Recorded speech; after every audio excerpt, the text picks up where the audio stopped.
For my learning objective, I decided to talk about the 4 phases of motor development.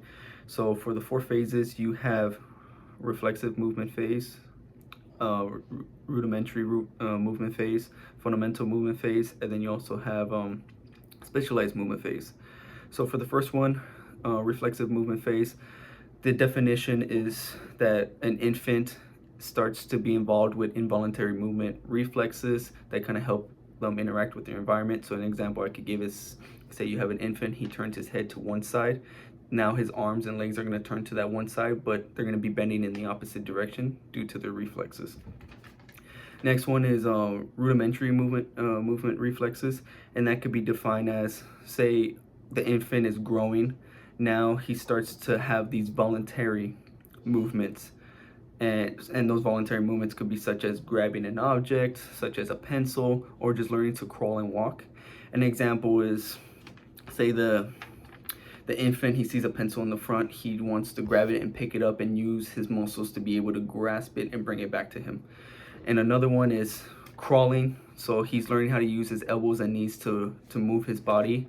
And then also walking, so he's finally building the voluntary movement to lift his body up and actually start walking on his own. And then you have fundamental movement phase. Fundamental movement phase is now could be defined as, for young children, now they actively and involve their body. They're like pretty much experimenting with their body now because they want to see their body's potential. So now an example is they learn to walk. Now they want to learn to run. That's another movement they're going to be wanting to learn, that fundamental movement of like, okay, I know how to walk now I want to run.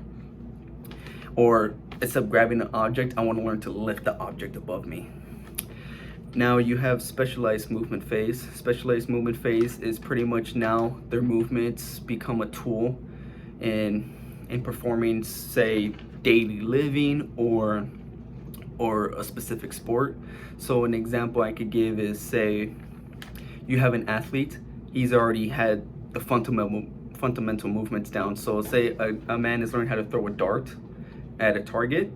He already learned the fundamental movements of just throwing it. Now he has to be more precise to hit the exact target. So now he has to learn, okay, how much pressure do I put in my fingers? How much pressure do I have to put in my forearm, the movement in my elbow, just to get it exactly where he wants it to be? So he has to be a little bit more precise with his movements.